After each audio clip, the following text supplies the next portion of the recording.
जय मसीह के दोस्तों, परमेश्वर आपको बहुत आशीष दे आज के दिन के लिए। एक इम्पोर्टेंट बात थी मैं आपसे शेयर करना चाह रहा था। कई बार हमको लगता है ना, हमको ये चीज़ क्यों नहीं मिल रही, या जैसे हमको अनॉइंटिंग क्यों नहीं मिल रही है, होली स्पिरिट का अनॉइंटिंग क्यों नहीं मिल रहा है, या एक नई ब्लेसिंग्स क्यों नहीं मिल रही हैं। बहुत सारी बातें होती हैं जिनको चाह रहे होते हैं लाइफ के अंदर। देखो दोस्तों, हमें क्या होता है या क्या करना है, उसके लिए हमको लड़ना पड़ेगा उसके। हालेलुया। जैसे हम जेनेसिस में देखते हैं, उत्पत्ति के बुक में देखते हैं, चैप्टर 32 में। वहाँ तो याकूब था, जैकब ने फाइट किया उसके लिए, अपनी ब्लेसिंग्स के लिए, कि वो सुबह तक लड़ता रहा उससे, कि उसको जाने नहीं दिया कि प्रभु जब तक तू मुझे ब्लेसिंग नहीं देगा मैं तुझे जाने नहीं दूंगा। हालेलुया। तो दोस्तों, अगर आपको चाहिए अपनी लाइफ के अंदर अनॉइंटिंग चाहिए, उसके लिए भी एक ज़िद होनी चाहिए हमारे अंदर कि परमेश्वर के सामने हम टिके रहें, कि परमेश्वर भी एक जो पवित्र आत्मा भी इसी को सोच सके। परमेश्वर सोचे कि हाँ, ये मेरा बेटा है, ये मेरा बच्चा है, तो ये उस चीज़ के लिए कंटिन्यू लड़ रहा है, या उसके लिए कंटिन्यू प्रार्थना कर रहा है, उपवास कर रहा है, या वचन में बना हुआ है, प्रार्थना कर रहा है कंटिन्यू। बहुत सारी बातें हैं दोस्तों। तो उनके लिए क्या करना, हमको लड़ना पड़ेगा उस चीज़ के लिए। जैसे मैंने स्टार्ट किया अपने लिए, खुद के लिए मैंने लड़ना बहुत सारी चीज़ हो सकता है। जैसे बाइबल लिखा हुआ है कि तो शरीर हमारा जो शरीर है वो आत्मा के विरुद्ध और आत्मा शरीर के विरुद्ध युद्ध लड़ता है, हमेशा लड़ता है एक दूसरे के खिलाफ। अगर आप नाइट में प्रार्थना कर रहे हैं तो अपनी नींद के खिलाफ और अपने शरीर के खिलाफ आप युद्ध लड़ रहे होते हैं दोस्तों इस समय। और वो जो हमारी प्रार्थना होती है इतनी प्रभावशाली होती हैं, जो हमारी आधी रात की प्रार्थनाएं होती हैं। जितने भी आप बड़े बड़े लोगों को देखोगे, जितने परमेश्वर का अभिषिक्त लोगों को देखो जो कामयाब हैं, या बहुत बड़ी कलीसियाएँ हैं जिनकी इंटरनेशनल, उनको जो आप सुनोगे तो उनको सुनना तो क्या बोलेंगे कि हम रात को प्रार्थना करते थे, रात को 12 बजे के बाद। जितने जो अभिषिक्त लोग होंगे, अनॉइंटेड पीपल होंगे, वो आपसे ये बोलेंगे रात को 12 बजे उठ के प्रार्थना करो, 12 बजे से 3 बजे तक प्रार्थना करो, 1 बजे प्रार्थना करो, 2 बजे उठ के प्रार्थना करो। मैंने भी दोस्तों इसके लिए प्रार्थना किया है, ऐसा नहीं है, मैंने भी किया है। इसलिए वो जो मेरा एक्सपीरियंस है पर्सनल, वो आपसे शेयर कर रहा हूँ मैंने रात को कई बार 12 बजे उठाऊँ प्रार्थना के लिए, 1 बजे उठाऊँ, 2 बजे उठाऊँ, तो सुबह मैंने ऐसे 5 बजे तक मैंने प्रार्थना किया कंटिन्यू।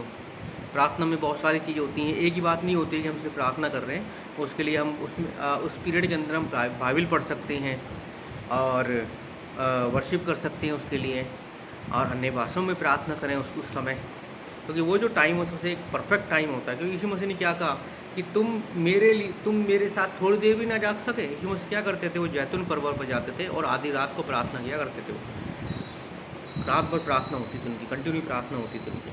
तो हमें भी दोस्तों की फॉलो करना है उससे। तो यीशु मसीह ने जो किया वो हमारे लिए किया, कि हम जैसा उन्होंने फॉलो किया, हम प्रॉपर उसी वे में फॉलो कर सकें जैसे यीशु मसीह खुद है हमारे लिए। हालेलुया।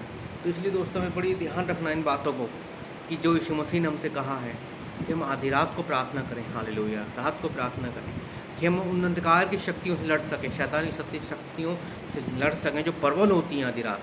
हालेलुया। उनसे युद्ध लड़के हम प्रबल होंगे उनके ऊपर। हालेलुया। अगर आपको दोस्तों आगे बढ़ना है तो आपको ये सब करना पड़ेगा। आप किसी भी एक अभिषिक्त को सुन सकते हैं, किसी भी जो परमेश्वर के बहुत जिनकी कलीसियाँ बड़ी हैं, और जो परमेश्वर का अभिषिक्त हैं, जो इंटरनेशनली आप उन सुनोगे तो आपको सब यही मिलेंगे। इंडियंस की नहीं बोल रहा हूँ मैं, अब इंडिया में बहुत से प्रचारक हैं यहाँ पर जो अच्छे से, जिनकी कलीसियाँ हैं, बहुत सी चल रहा है। और इंटरनेशनली जिनको आप देखो सब यही बोलेंगे आधी रात को प्रार्थना करो, कम से कम हफ्ते में 3 दिन तो प्रार्थना करो, टाइम निकालो। अगर डेली कर सकते हो डेली प्रार्थना करो, 12 बजे के बाद उठो, क्योंकि उस समय जो दुष्ट शक्तियाँ होती हैं सबसे ज़्यादा प्रबल होती हैं दोस्तों उस समय। तो हमको उस समय फाइट करनी होती है उससे, कि हम उनको हरा सकें। कभी देखोगे ना, जो ये तांत्रिक वगैरह होते हैं, ये क्या करते हैं, आधी रात को उठ के प्रार्थना करते हैं, जो तंत्र मंत्र करेंगे, साधनाएँ करेंगे अपनी सारी। जब वो कर सकते हैं दोस्तों, हम भी तो कर सकते हैं ना उस चीज़ के लिए। अगर आपको प्रभु में आगे बढ़ना, अनॉइंटिंग में आगे बढ़ना है, तो आपको जिद रखनी पड़ेगी एक याकूब की तरह, कि मैं वो आधी रात को उसने लड़ना शुरू किया और सुबह तक वो लड़ता रहा, और जब तक उसने उसको आशीष नहीं दी तब तक उसने उसको जाने नहीं दिया। हालेलुया। ऐसी जब हम एक सेकंड एग्जांपल देखेंगे एलिया का और एलीशा का, तो उसने क्या कहा कि प्रभु मैं मुझे तेरा दुगना अनॉइंटिंग चाहिए। एलिया से बोला एलीशा ने, मुझे तेरा दुगना अनॉइंटिंग चाहिए। बोले मैं कैसे दे सकता हूँ? बोले जब तक तो अगर तूने मुझे बादलों के ऊपर उठते हुए देख लिया तो तुझे डबल अनॉइंटिंग मिल जाएगा। हालेलुया।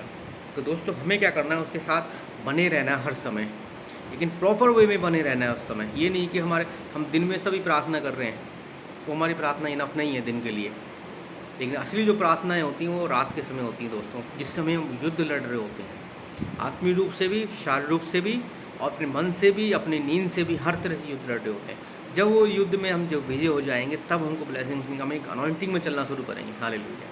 वो जो अनॉइंटिंग हमारे अंदर आएगी, होली स्पिरिट की अनॉइंटिंग। इसलिए जितने भी आप देखोगे, उनकी जो गवाहियाँ देखोगे, कि जब उनका अर्ली टाइम था, जो परमेश्वर का अभिषिक्त लोग हैं, जो टीबी जोशुआ का आप देखोगे, वो आधी रात को प्रार्थना किया करते थे, वो अकेले। हालेलुया।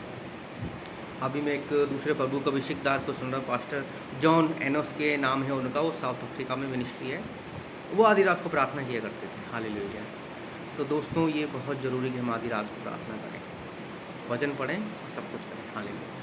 परमेश्वर आपको बहुत आशीष दें। आमीन।